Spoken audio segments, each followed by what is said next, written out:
पंचायती राज विभाग ने अलग अलग जिलों के लिए आरक्षण सूची जारी कर दी है।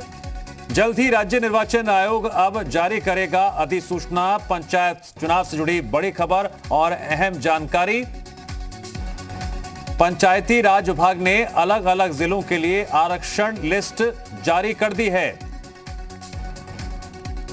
अब इसके बाद जल्द ही राज्य निर्वाचन आयोग अधिसूचना जारी कर देगा।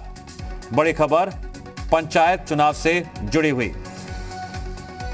जी मीडिया संवाददाता विशाल रघुवंशी जुड़ गए हमारे साथ इस खबर पर और अधिक जानकारी के लिए। विशाल, पंचायत चुनावों को लेकर अलग अलग जिलों के लिए आरक्षण सूची जारी कर दी गई है और अब बारी है अधिसूचना जारी होने की। क्या खबर, पूरी अपडेट।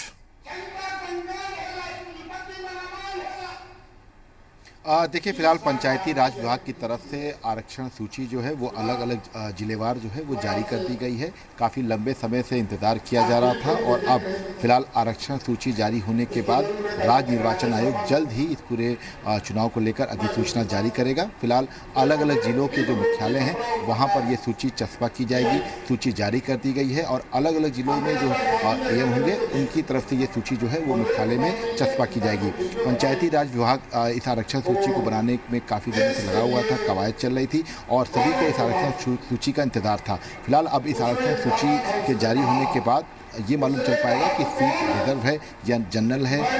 इन सब तमाम चीज़ों के ऊपर से पर्दा जो है वो फिलहाल उठ जाएगा और मुख्यालय पर ये जो सूची है वो अभी से कुछ देर के बाद जो है चस्पा होना शुरू हो जाएंगी और फिलहाल सूची जो है वो अलग अलग जिलों के लिए जारी कर दी गई है। कुछ एक जिले रह गए हैं जहाँ पर ये सूची जारी नहीं हो पाई है। उनको ये माना जा रहा संभवतः या तो शाम तक या कल तक ये सूची वहाँ तक पहुँच जाएगी और उसके बाद मुख्यालय पर ये सूची जो है वो चस्पा कर दी जाएगी। फिलहाल आरक्षण सूची को लेकर काफ़ी लंबे समय तक कवायद चल रही थी, कई तरह की अटकलें लगाई जा रही थी।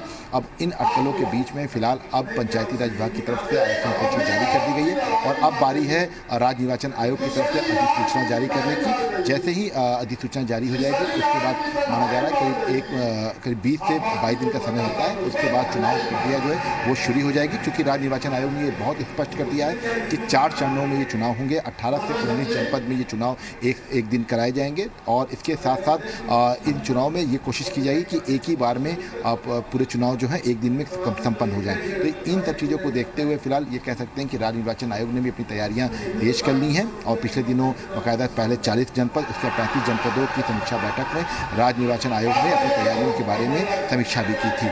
अब फिलहाल अधिसूचना जारी होने का इंतजार करना होगा। अभी फिलहाल ये माना जा रहा है कि आज आरक्षण सूची जारी होने के बाद जो आपत्तियां हैं वो भी मांगी जाएंगी। उन आपत्तियों को क्लेरिफाई कराने के लिए, इसका निस्तारण करने के लिए एक वक्त दिया जाएगा। वक्त खत्म होने के बाद राज्य निर्वाचन आयोग माना जा रहा है कि 20 तारीख तक, क्योंकि संभवतः चूँकि 20 तारीख तक का समय माना जा रहा है कि 20 या 22 तारीख तक राज्य निर्वाचन आयोग जो है वो अधिसूचना जारी कर सकता है।